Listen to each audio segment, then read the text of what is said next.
Hello and welcome to Uncommon Taste. This is a podcast where we create and discuss homebrew content for tabletop RPGs.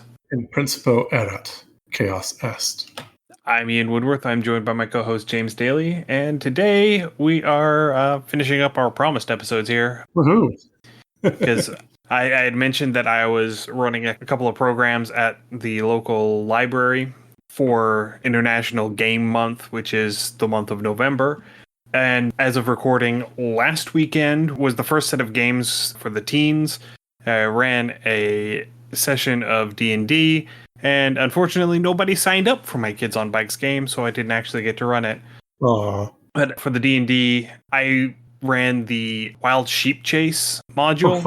Oh, fun. Very fun. Oh, it was great. I had two kids that were squeaky new, had never played. Oh. And I had two that were pretty new that had only played once or twice, and we had a grand old time. At the very end, one of them decided to use the malfunctioning Wand of True Polymorph.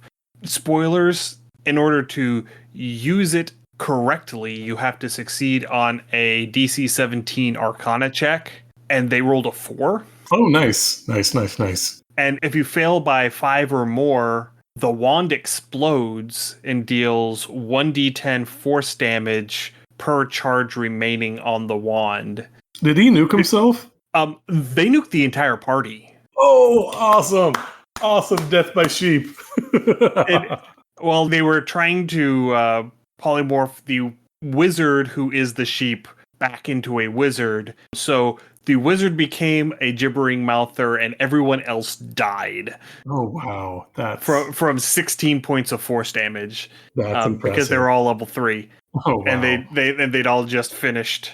And yes, the module is for levels 4 to 5. I modified the critters a little bit to make it appropriate for a level 3 party. It's just a little bit simpler for a one-shot to run with level 3s. Makes sense. And I had to do some creative fiddling because they decided initially, whenever they're first confronted with the group trying to get the sheep back, that's supposed to just be a fairly straightforward combat situation, or at least lead into a fairly straightforward combat situation. They decided to run into the general store instead. Okay. And so the fight happened inside the general store. Oh, nice. Nice little bar fight. I like it. It was complete chaos. I wish I could have been there. Two of them almost died in that fight. It was wonderful.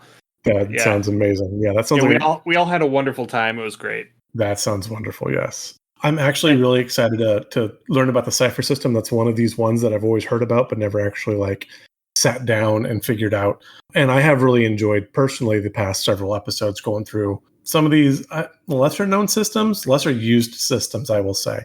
I've known of them, but I've never actually tinkered with them, and getting a feel for them has been a lot of fun. And so I guess that is your subtle nod that I have meandered too far off the path and need to pull it back in. Because tonight we are going to be talking about the Old Gods of Appalachia RPG. Nice. And as mentioned, this was published by Monte Cook Games, and it uses their Cypher system. Cypher, in and of itself, does not have a setting. If you get the actual Cypher system rulebook, it has lots of guidance for how to apply it to different genres. But there is not actually a default genre or a default setting within that game. And I think one of the most popular Cypher settings is the fantasy setting Numenera. Okay. I don't think I've heard of Numenera, but just looking at the rule set and how it works, it is extremely open, which I do like. And so, yeah, you are not shoehorned to any specific adventure. I mean, you can do literally anything. You could do fantasy, urban fantasy, sci-fi. You could probably do something like a Star Wars, or just you could do modern contemporary. Yeah, you really could. You could do literally anything, like I said, like an urban fantasy or treasure hunt or a pirate thing. I mean, really, it is a very open system. It really is. And this is falling in line with the other non-D&D systems that I picked out for these programs quite unintentionally, as I was just pulling books off of my shelf of games that I owned and wanted to run. Always great motivation. Yeah, and so getting into it and actually reading through it, Cypher is very similar to Powered by the Apocalypse. The mechanics are different, but the functionality of the system is very similar. They're both primarily narrative-driven games. Yeah. They rely very little on the actual mechanics of play. I think Cypher probably relies a little bit more on mechanics than Powered by the Apocalypse would. I would agree with that, especially when you get to like some of your status effects, I guess we'll call them, that we'll Right. discuss later. That is definitely more of a mechanical aspect, but I think very well done. And as we get more, I will talk about what I do enjoy about that. Yeah. Another thing in both systems, character skills are generalized and open to interpretation. You Yeah. don't have, these are specific things that you can use this skill for. It is very open to interpretation. Whatever the player thinks is a valid application for their skill, if the GM agrees with them, then they can use it. Yeah, so I mean, it's things like if I'm going to research, so I'm going to roll research, and I don't have the skill list directly in front of me right now. But that could be like digging through a library. That could be like questioning people and interviewing people, research that way. It could be going through a computer database. It could be doing like some sort of like field experimentation to figure out a result. And all of those things would lump under research if the player could like, no, I am researching in this manner to find this out. And they have some decent logic behind their explanation, it should fly. One that I really glommed onto in the skills list, just because they happen to have an asterisk next to it to explain what it is blockading. And so blockading is the production and distribution of moonshine. Oh. As the general description of the skill. So that would be, knowing how to ferment and distill spirits, knowing how to smuggle things, knowing how to bootleg things, knowing how to distribute without drawing attention to yourself. Yeah, finding contacts, and knowing the secret back ways to evade detection. Knowing where the speakeasies are, knowing where the hidden back doors are. Knowing who to talk to that can tell you those things. Absolutely. So those are all things, and also like navigating the area in and around wherever your still is. So, being able to engage in security within the perimeter of a certain location. Yeah, or like using like the stars to kind of guide, or maybe using like the cove if you had like a little like, instead of like deep mountains, if you were off like a coast, or you're looking for a little jetty or a cove or something like that. And like how to effectively drive a car fast on a windy road. I'm gonna go fast. Because as we know, NASCAR was born from bootleggers. Yep. It was born from moonshiners outrunning the cops. Well, that and Will Ferrell. But yes.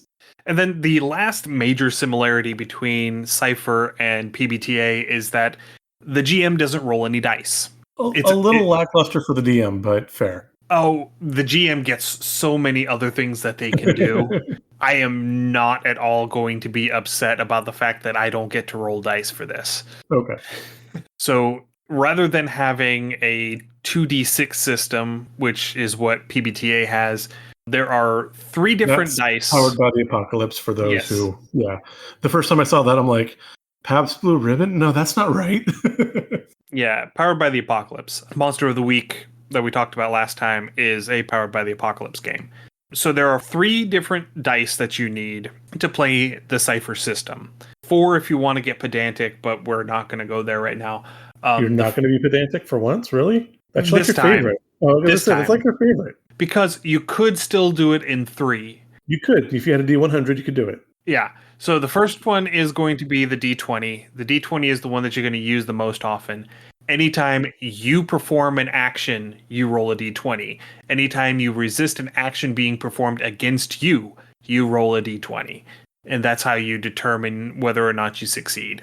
The second die you need is a D6. You use a D6 to recover points that have been depleted from one of your pools of points, and we'll talk about those here in a little bit. And then the third one is the D100, which again, that can be 1 die or 2 dice, depending on which set of dice you happen to have.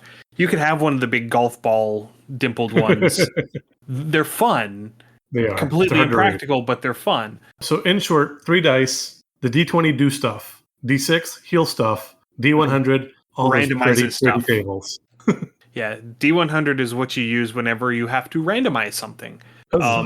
Primarily whenever you are finding a cipher, and ciphers are specifically single-use magic items, and they're going to have random effects.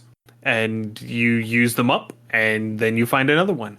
And you have a certain number of ciphers that you are allowed to have at one time. Once you hit your cipher limit, you can't pick up any more ciphers until you use the ones you got. No, I'm going to pack rat them all. I'm going to start my own general store, my own little magic shop. Right, so talking about your character, you have 3 attributes. You have might, speed, and intellect. Might is all of your physical stuff. It's how hard you hit, how hard you can be hit. It's strength and constitution all wrapped up together. Speed is your quickness and your nimbleness. And intellect is anything mental. So your intelligence, your wisdom, and your charisma, all 3 put together, are lumped into intellect. I think this is a good streamline, especially if you're newer to table gaming or you've not played like a lot of RPGs. I think 3 is fairly easy to handle. Sometimes, the 5 or 6 for some games gets to be a lot to juggle. But the main thing that defines your character is not their stats. It's not your might, speed, and intellect. It is their sentence. And so in Cypher, there at the very beginning of your character sheet, you have this block that says character name is a descriptor, type, who, focus. So you are a adjective, noun, who, verbs. Okay. Depending on which variation of the Cypher system you're running, there are usually 4 different types. Those are roughly equivalent to classes. Your descriptor tells what kind of thing that you are, and the focus tells you what you do. Okay, I like that. I am not going to math to see how many different combinations there are. I'm not going to do the math to figure out the different combinations, but you have 4 types, 40 descriptors, and 25 character foci. That's 160 times 25. And damn it, I said I wasn't going to do that. Yeah. We're looking close to 3,200, almost 3,300. Yeah, somewhere around there. Okay, 3,280. Yep. 3,000 different character types. Have fun. You're not going to play through them all, I guarantee. I'll tell you what, if you play through them all and send us proof, we will send you a shiny something of some sort. It could be awesome. It might just be a fleck of craft herpes from a glitter jar. We don't know, but a shiny something will happen. I mean, you have to play all 3,200 in full games. Yeah, you would have to play, like, let's say if you played 2 sessions a day, every day, it would take you roughly 5 years, I think, to get through all of the possible combinations. Okay, statement stands. Something in there. You play all 3,200, something shiny will come into the mail, but you have to send us proof of all 3,200. Who knows? In 5 years, we might not be doing a podcast anymore. No, we'll have our own game shop, and we'll be running everything. I don't know. I got nothing. Yeah, we'll buy Hasbro once it goes bankrupt, and that's right. All their AI pennies on the dollar. That's right. Anyway, so one of the things that I really like about the Cypher system is that you have your 3 stats, and you have a value within each of those stats. And the max value for however much you can have is called your pool. And so you can spend those points to power your abilities. And also, because you don't have hit points, the points in your pool also count as de facto hit points.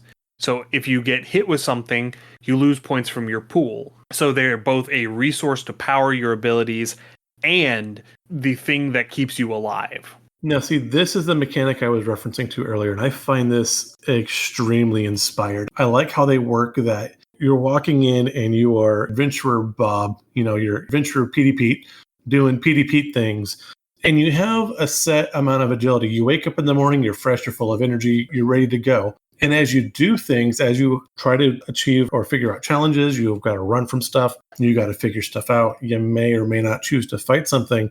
You're wearing down on that available resource. It is literally you are using your spoons for the day. And, if you use a bunch of spoons and then you get into a fight, you're not fighting at 100% because you're tired and you've done stuff today. Just like if you start the day and you get into a fight and you take some lumps, you're doing other stuff, but you're tired. You're not going to do as much as you would normally. We've had other guests when we've talked about how like HP should work in D&D, and it's not necessarily like directly like every hit does an amount of damage, but every hit wears down your resistance to damage. And I think this system encapsulates that so much better. Yeah, I will agree with that. So most of the hits that you're going to take are going to be applied to your might pool first. That's anything that is physical damage is going to be applied to your might pool first. When your might pool hits 0, then it spills over into your speed pool. When your speed pool hits 0, it spills over into your intellect pool. When one of your 3 stats hits 0, you become impaired. And when you're impaired, everything that you try to do, the difficulty level is increased by 1. I am definitely impaired today. Yeah. And I'm going to talk about difficulty levels and effort and all of that here in a second. And on top of that, whenever you make a combat roll, because normally if you roll a 17 to 20, you get an extra goodie on top of it. A 17, your attack deals an extra +1 damage. 18, it deals +2 damage. 19, it deals +3 damage, and you get a minor effect on top of it. And then a 20 is +4 damage, and you get a major effect on top of it. That's Whenever you're impaired, the only thing you get on a 17 to 20 is +1 damage. Any of the additional bonuses that you would normally get, they all just go away. They're all just +1 damage. That's when you roll that string of 20s. Like you get impaired and you're like, I'm 20, and a 20, and another 20. And it's like, damn it, I wasted all my 20s. And so if your second pool hits 0, then you become debilitated. And when you're debilitated, basically you are knocked down and all you can do is crawl. But if your speed pool has been reduced to 0, you can't move at all. You are just barely coherent, laying on the ground, waiting for something to either kill or save you. I have had those moments in life. And then if all 3 pools hit 0, you're dead. And to quote the book, dead is dead, usually. It's worse than that. He's dead, Jim. So there are ways later in the game, once you get characters that are a high enough tier, they use tier instead of levels. We'll talk about that here in a minute too, where you can get powers that can bring people back from the dead. Oh yeah, we're breaking up the necromancy. Yeah, it always comes at a cost and it's never quite right. So use Definitely it with caution. breaking up the necromancy. Yeah. You're not dissuading me here. But generally speaking, if your character hits 0 in all 3, they're dead. They're just dead. Whenever you are going through the game, you can take rests to recover points to your pools. And this is where the D6 comes in to take a recovery roll. A recovery roll lets you roll a D6 and you add your character's current tier to the roll. So for a basic brand new character who is tier 1, it's going to be a D6 plus 1. So you roll your D6, whatever you get, add 1 to it. That's how many points that you can restore across all of your pools. Now, that is one thing that did leave me with a question. With the information I was able to find and was able to look at, I did have 2 questions. 1, how deep are your pools allowed to get? Is there a cap? And then 2, how frequently can you rest? I saw a thing where like a single rest is like 10 minutes, or you could do a double rest for like 20 minutes or an hour. No. Okay. So I misunderstood that. Yeah, I will explain that here in just a second. Okay, perfect. As far as I know, there is not a cap to your pool. The only cap is the fact that you can only increase the size of your pools once per tier. And we'll talk about that a little bit whenever we get to talking about advancing your tiers. I'm just kind of afraid because if we're playing Old Gods of Appalachia and we come up across something that may or may not know my name in the forest, and if you're in the forest and something says your name, no, it didn't. But, when I want to boop it in the snoot and it's got, like 25 or 30 in strength alone, it's like, wait, that's too much. Help. Well, I mean, the critters that you're going to run into are going to have a set amount of health, basically. Okay. They can take so much damage. Okay. Because all weapons deal flat damage. Okay, perfect. Depending on whether it's a light weapon, a medium weapon, or a heavy weapon. And they may use different terminology for that. I don't have that part written down in front of me.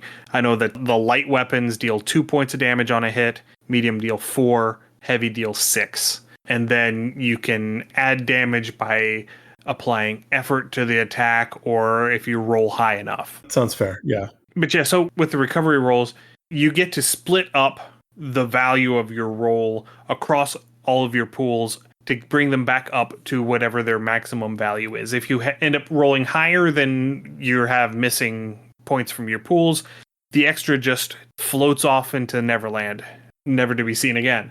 But the amount of time it takes for you to recover increases the more times you do it. So the first time you do it, it's just an action. It's just you catching your breath. The second time you do it, it takes 10 minutes. The third time you do it takes an hour. And the fourth time you do it takes 10 hours. Now, is that like per session, per day, or per like whole campaign or life of the character? That 10 hours is effectively a long rest in D&D terms. Okay, so I wasn't sure because hey. And once you've taken that 10-hour rest, it's assumed that you're on a new day, and so it resets. Okay, yeah, that's what I was going to ask. Is how often does that resting reset? Whenever you hit that 10-hour rest, it resets. Okay, good deal then. That makes more sense. I was curious about the exact mechanics of that. Right, and that is a thing where whenever you are recovering points, it's not like D&D where you just automatically recover all your hit points and all your spell slots after a long rest. You still have to roll. So you're going to end up rolling all ones. If you decide that you're going to spend all day just resting up because you just got your teeth kicked in and you barely survived that encounter. I really wanted to pet that puppy. The most that you can get is 4d6 plus 4 times your tier. It was totally worth trying to pet that giant bear puppy. So if you're a tier 1 character with no bonuses to your recovery rolls, it's going to be 4d6 plus 4. That's what you get for a full day's rest. You might refill everything. You might not. It all just depends. All right. And that is a much more realistic way of recovery, I think, especially compared to the way D&D does it, where just a night's rest is going to cure all that ails you. Yeah, I've had many a night's rest where I woke up feeling as bad as I did when I went to sleep in the evening. So yeah, those are the nights that you rolled a 1. And yeah.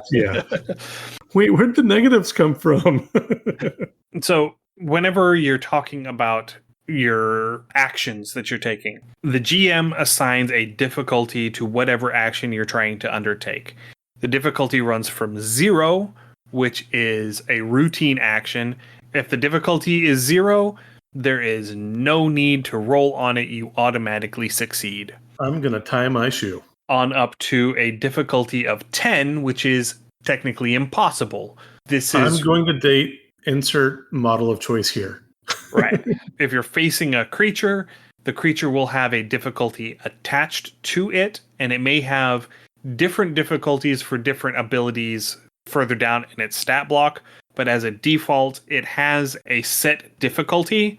That is the difficulty you have to roll on your attack rolls to hit it. And that is the difficulty you have to hit on any rolls that you make to resist any effects that it throws at you. Okay. And the way that works is you take the number from 0 to 10, you multiply it by 3. And that is the number you have to hit on your D20 roll. So you have a maximum of 30. But you can only roll a 20. Exactly. So this is where effort and edge come into play.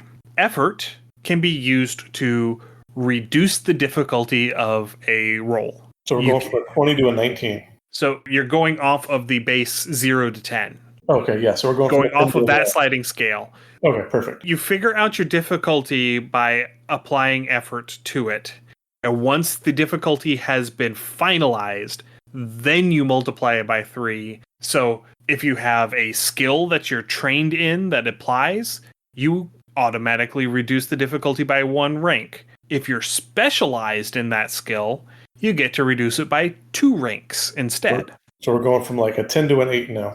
Yeah. And then your effort number is how many times you can spend points from your pool to reduce that difficulty by 1. So as a tier 1 character, you're going to start off with an effort value of 1. So you can spend points to reduce it by an additional 1. As you advance your character, you can gain extra effort.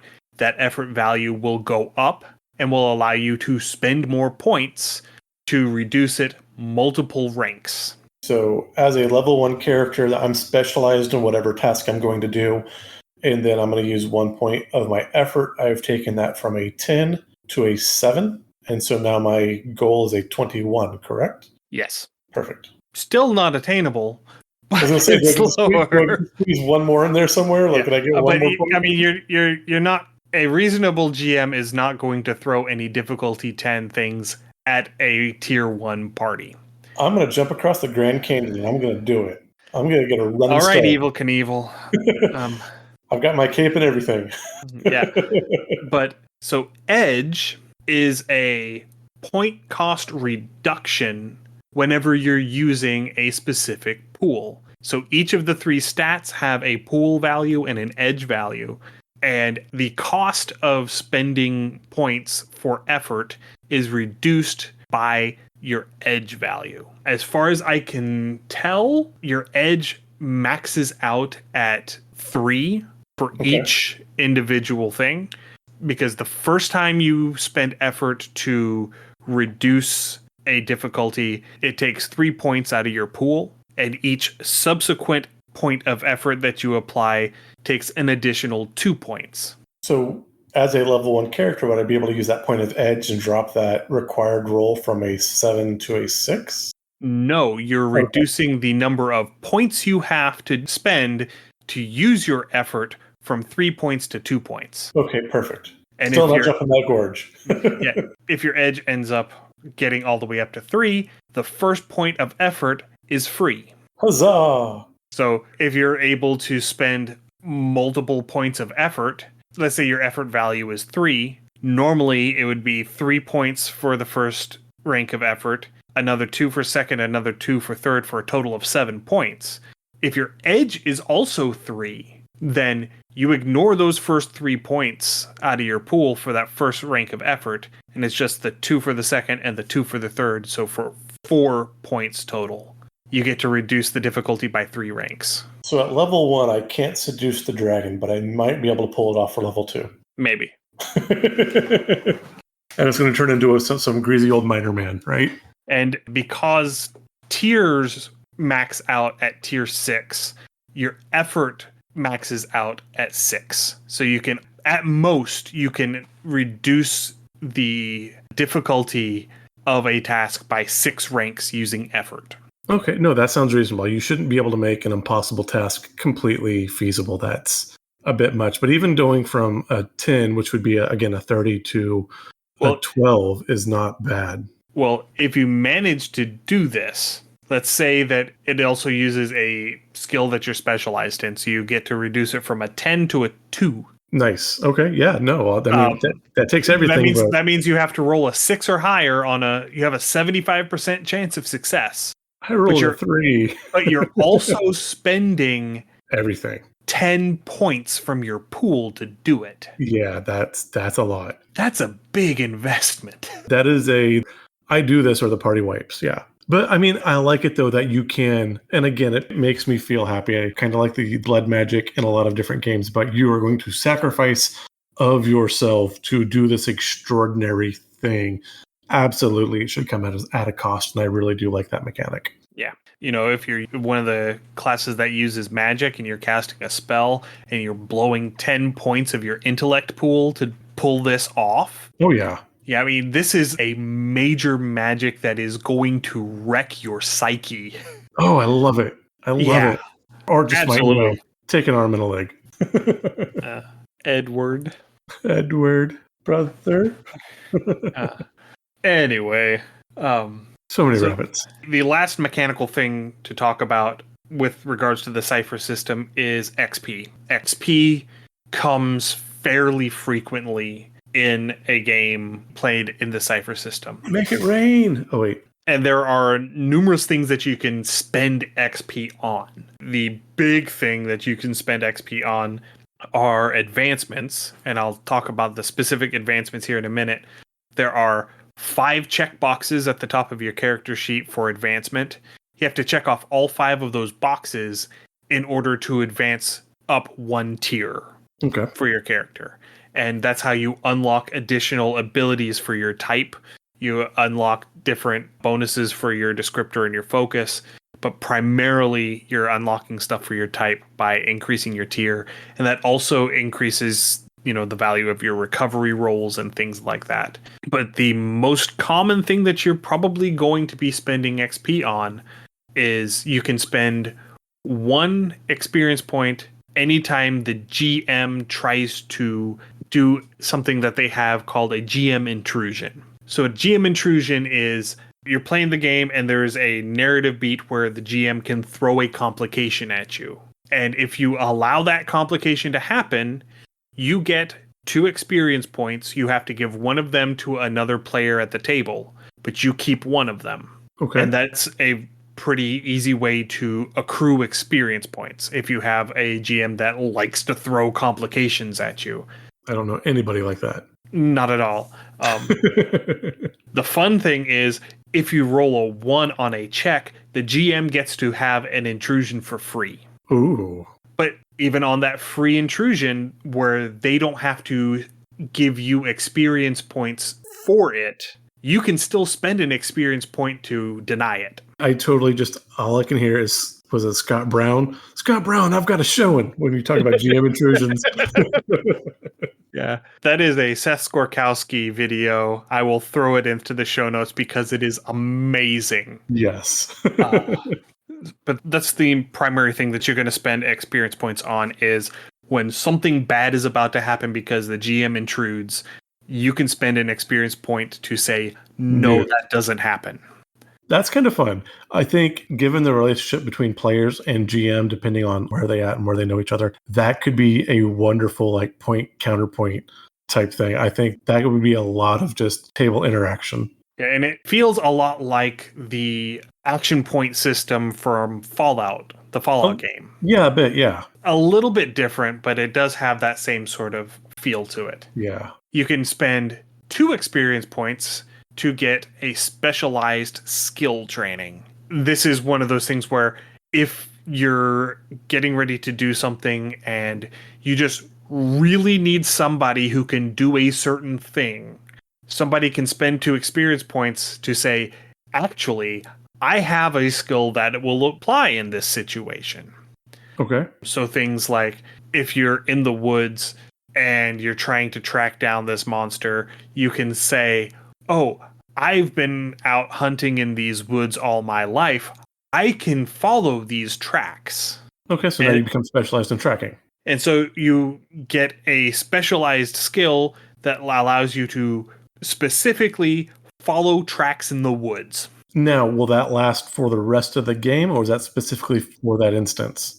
It is going to depend on the nature of the skill when you take it. Okay. It could be temporary, or it could be permanent. It could be a permanent skill that is just hyper specialized. Okay. Or it can be a temporary skill that is something that is one of those stroke of genius sort of things. Okay, I like it. The next thing you can do is you can spend 3 experience points to get a long-term benefit, such as getting a contact or otherwise helpful NPC ally, get a home to use as a base of operations, get a title, a job, or a position in the community, or acquire wealth. Yeah, dollars. And then the last thing is you can spend 4 experience points to pay for an advancement. So the different advancements that you get, one is increased capabilities. So you get 4 points that you get to put into your might, speed, and intellect pools divided as you choose. No, I was going to ask that advancement, is that for one of those check boxes to get to a tier, or is that separate? These are the things that you have to check off each of these boxes. Okay, perfect. You have to check off all 5 boxes in order to advance to the next tier. Okay. And when you advance to the next tier, the box is clear and you have to check them all off again. Okay. So it's going to take 20 experience points specifically devoted to advancement to get from one tier to the next. Perfect. So yeah, the first one is you get 4 points to assign to your pools. The second one is move towards perfection. You get to increase the edge in one of your 3 stats by 1. Okay. The third one is extra effort. You get to add +1 to your effort. The next one is skill training. So you get to train in a skill. So you get to either gain a new skill, you get to specialize in a skill that you already have, or you get to remove an inability. So inabilities are the inverse of a training. That means that you're not good at this thing. And so whenever you have to use this skill, you actually take a 1 rank penalty. So the difficulty goes up 1 rank whenever you try to do it. That's like for me. I enjoy cooking, and I can cook fairly well. I suck at grilling because I never really had much opportunity to do it. So for me, I can cook, so cook would be a skill, but I have an inability to grill. And then the final one that you get is the other box. So there are 4 options under the other box. You can reduce the speed penalty from wearing armor by 1. You can increase your recovery rate by 2. So whenever you roll a d6 for recovery, you get an additional +2 recovery every time you roll. That's so hard. Yeah. You get to select another character ability from your type. Ooh. So you get to unlock extra bonus abilities. Tempted. Or if you're at least tier 3, you get to pick another ability from your focus. Nice. Okay. Because your focus is also going to give you abilities. Okay. And so once you have checked all 5 boxes, your tier goes up 1. You unlock additional bonuses from your type. Your recovery rolls get bigger, and you just get to assign more stuff.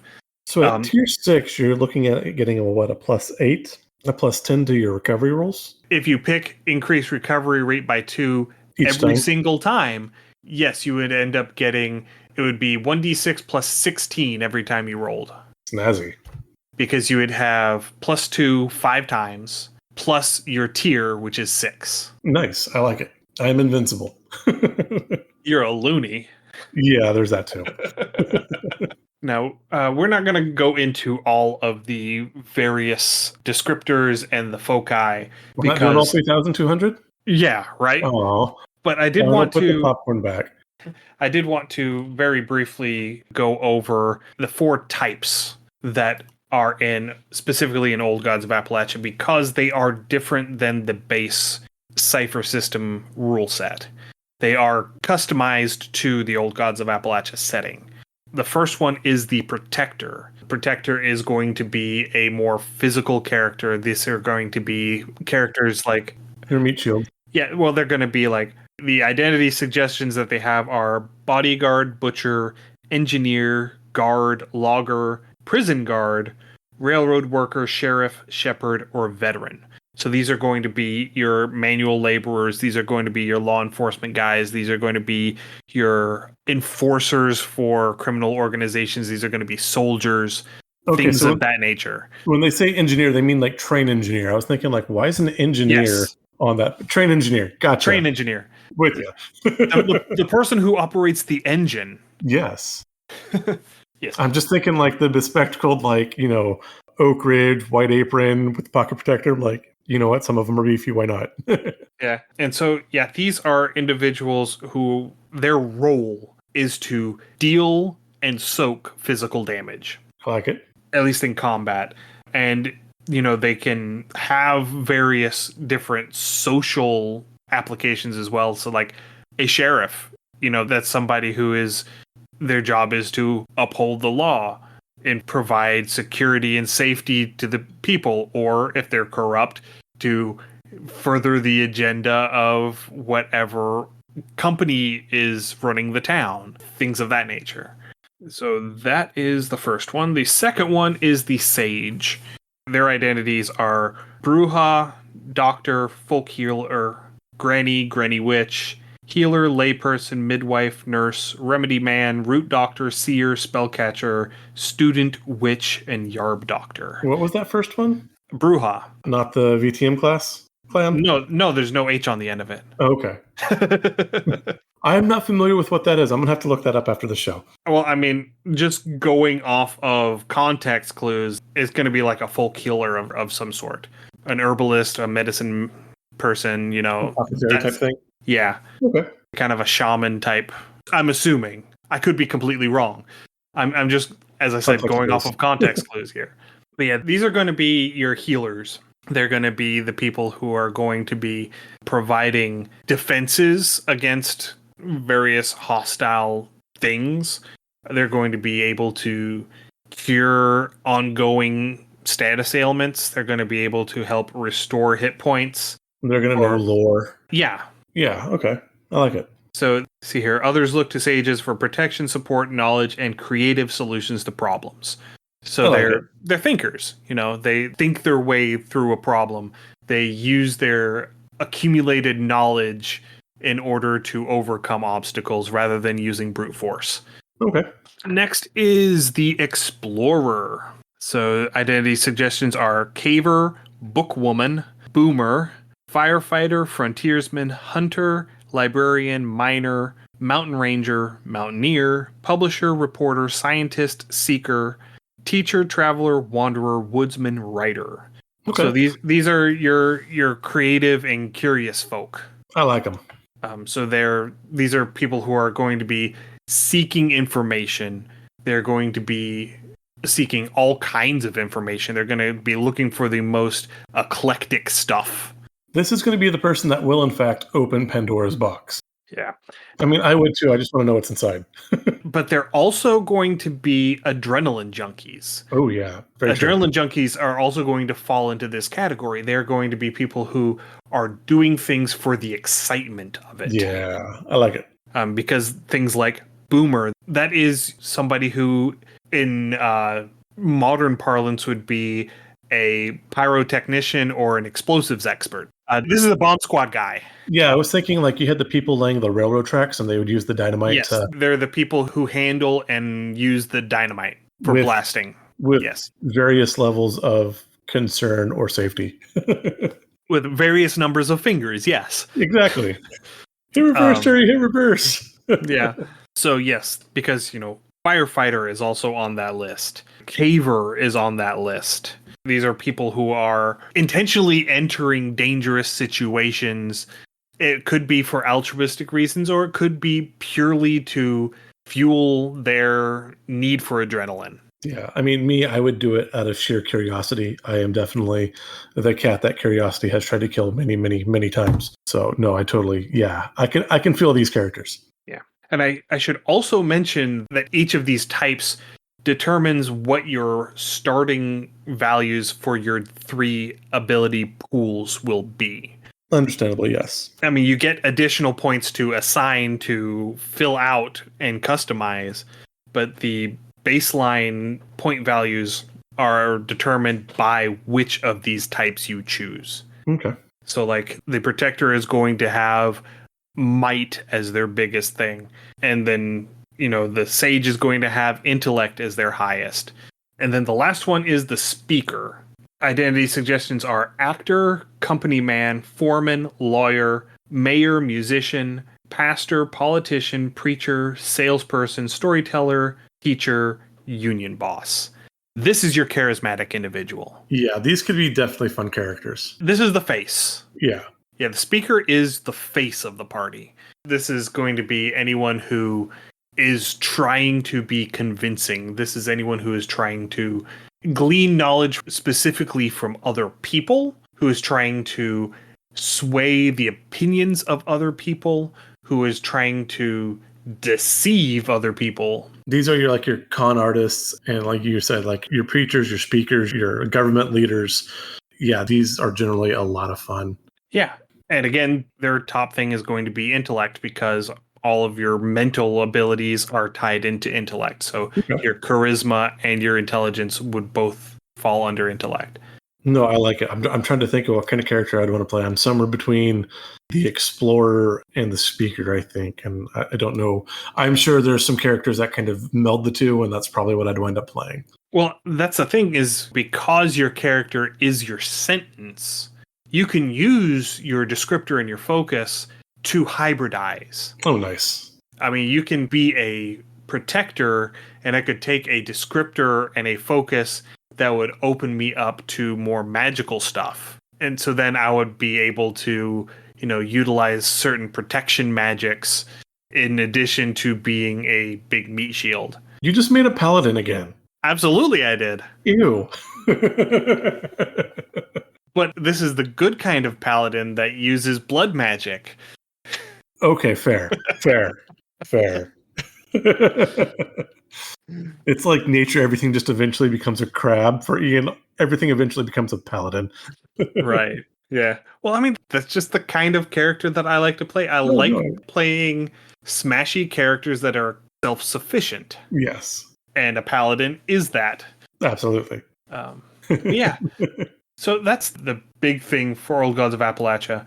A couple other details with regards to XP that I forgot to mention. One is that if at any point a player manages to accrue 10 experience points at one time, the GM can make you spend them. Oh, wow. The GM can say, no, you have to spend your experience points because you're not supposed to hoard them. But I was saving for my next level. Well, you're going to have to go ahead and start buying stuff because, you got 10 experience points. You're too much. Not too much. And then the other thing for gaining experience points is character arcs. So there are character arcs. You can choose a character arc for your character at first level or at creation. And each game session that you succeed in advancing to the next thing on your character arc, because it has a beginning, a number of steps, and then a conclusion, or a climax and then a conclusion. So each time you manage to complete the active task in your character arc, at the end of that session, you get 2 experience points. Okay. And at any point in time, you can spend 1 experience point to buy an additional character arc.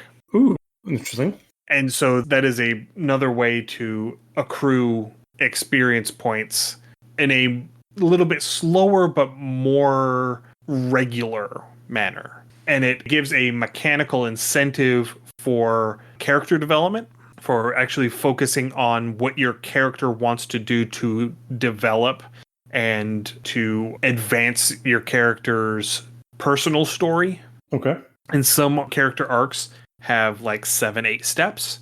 Some of them only have like 3. And so it's something that is I like it much better as a guidance system for how your character would roleplay than something like, say, the alignment system.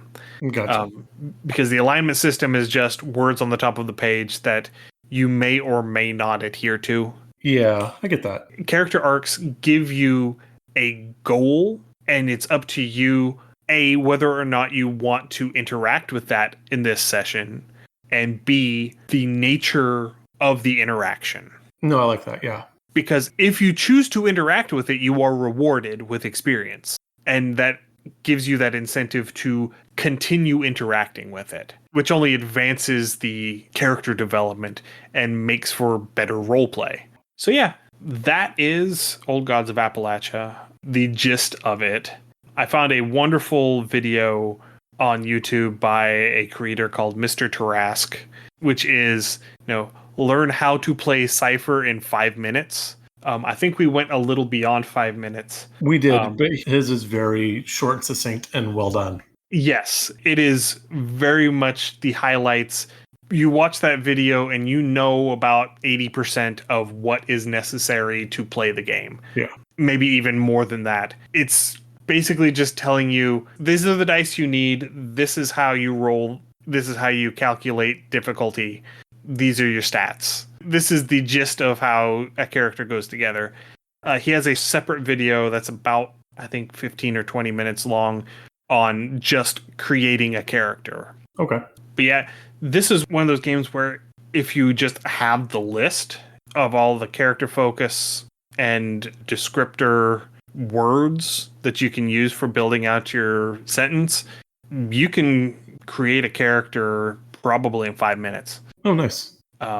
And, you know, there's nothing to say that you can't work with the GM to create your own descriptor or focus or even type. Type would be a little more complicated because there are a whole bunch of options tied to a type, but you could totally do that in here. It is absolutely set up in a way to help foster that sort of creative development. I guess what I'm saying is it's easy to homebrew. Yes. Where it is a narrative-based game rather than a mechanics-based game, you don't have to worry so much about balancing the way that you would in D&D. Okay. Especially since your descriptor is not going to have a huge mechanical effect on the game, and your focus is going to have a mechanical effect, but not as big as your type. So yeah, I think that's just about got it for tonight. I'm really looking forward to running this. This is not going to be, as of recording, this is not going to be this coming weekend, but the following weekend. So it's going to be the Saturday after this episode comes out. And yeah, this should be a fun session. And I am currently working on the adventure I'm going to run. I was initially going to do a revamp of our liminal horror adventure because I'm in the process of trying to rewrite it anyway.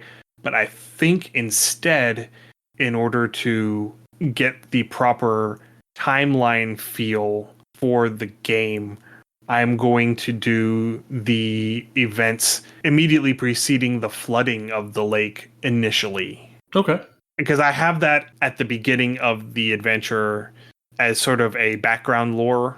And so that's something that I'm interested in and I want to flesh out a little bit more. And so I think that would fit because that would have happened in the late 40s, early 50s, which would be more of the Old Gods of Appalachia timeline. It's a little bit later than what the main story is going, but not by much. Yeah, no, that would fit. Yeah. It isn't modern day, and I really think that Old Gods of Appalachia really shines in that, you know, that 1880 to 1930-ish. They call that the Gilded Age, I think. Right. Gilded Age into the Great Depression into immediately post-World War II. Yeah. I think once we get into the big boom and the big expansion of suburbia that we have post-World War II, I think that Old Gods of Appalachia sort of starts to fall apart as a thematic setting. Yes and no, both. I think right after that boom, because some people were still trying to go back home, and right. That's why I'm saying up into like the mid 50s. I think the mid 50s would probably be, and primarily because we just don't have enough episodes of the podcast in that time period to really draw from, because that's not the focus of the podcast. Focus is in the late 20s to the mid 30s. Yeah. So far. And I mean, culturally, you can look at a lot of things. And again, a lot of that older culture was lost in the 60s and on. And like I said, it really is kind of a thing of our generation where we're looking back and trying to rediscover some older things, which is great. But I do think a good bit was lost for a time. And there were huge numbers of people from this area who ended up leaving the area and going, especially up to the Detroit area, to work in the auto manufacturing plants. Yeah. There was a huge exodus from this area going up into Michigan just to work in the manufacturing plants up there. It was the reverse of the post-Civil War carpetbaggers It was the poor Southerners heading north to seek a better financial situation. Though when you do bring it up like that, it also gets a bit of, the Neil Gaiman book. Was it Old Gods? It wasn't Old Gods. What was American Gods. American Gods. It definitely starts getting that feel because, again, you did have those people that left, a lot of their home, a lot of their culture, a lot of their family stories behind. And then they pop up in the weirdest of places. And it's like, I remember hearing this from grandma. I remember hearing this from grandpa. My uncle, used to tell me this, around a campfire during the summers. And I always thought it was a story, but maybe there's something to it. Yeah. So anyway, thank you everybody for listening, especially as we wax poetic here at the very end. If you have any comments, suggestions, or ideas, please send us an email, undercommontaste@gmail.com, or come over and join us on our Discord. You can find a link to the Discord and all of our various and sundry social media accounts through our website, undercommontaste.com. You can also find links to our Patreon, patreon.com/undercommontaste, or our itch store, undercommontaste.itch.io. I am in the editing stages. I have actually completed it, so I'm telling you about it now. We had talked about making a solo game surrounding going on a pilgrimage. We talked about that way back in one of our biome episodes. I can't remember which one it was. Was it Rivers or Foothills? It may have been Foothills. Yeah. But that game has been written. It is going to be a tarot-powered solo journaling game. I have a few people reading it right now, and I'm waiting for feedback, and I am going to do a round of edits, and then I'm going to try and do some layout on it. I'm still not very good at layout, but I'm getting better. It is a learned skill. Yeah. My goal is to have it done by the end of the year so that I'll be able to add it to the Solo But Not Alone 5 bundle if there is one in January. Excellent. So yeah, that's what I've been working on lately. Whenever I've not been working on trying to get my handyman business that I'm starting up off the ground. Huzzah. So yeah, that is a thing because this does not pay bills. And I have bills that need paying. They do add up quite quickly. If this is your first time listening to us, we thank you for listening to us. You can find our other podcasts on your podcatcher of choice. I also welcome you to join me on twitch.tv under Common Taste. I stream on Mondays and Thursdays. Our videos right now are up for a week at a time. I am playing both Darkest Dungeon on Mondays and Neverwinter Nights on Thursdays. And I am doing some side art projects as well with ZBrush, doing some 3D modeling intermittently, generally on the weekend or sometimes on a day in between. You can catch those videos on our twitch.tv/undercommontaste. Thanks again for listening. Stay safe, everyone, and we will talk to you all again in 2 weeks. Happy gaming. Thanks for joining us for another episode of Undercommon Taste. Our theme song is Massacre Ann, written and performed by Mary Kroll and used with permission. You can find Mary online at marykroll.bandcamp.com or on Patreon at patreon.com/Dr. Mary C. Kroll. Our logo is by David Sutherland. You can find more of David's work on deviantart.com/David Sutherland or on instagram.com/Willex_73. We'll be back in 2 weeks, so stay safe, and we'll see you then.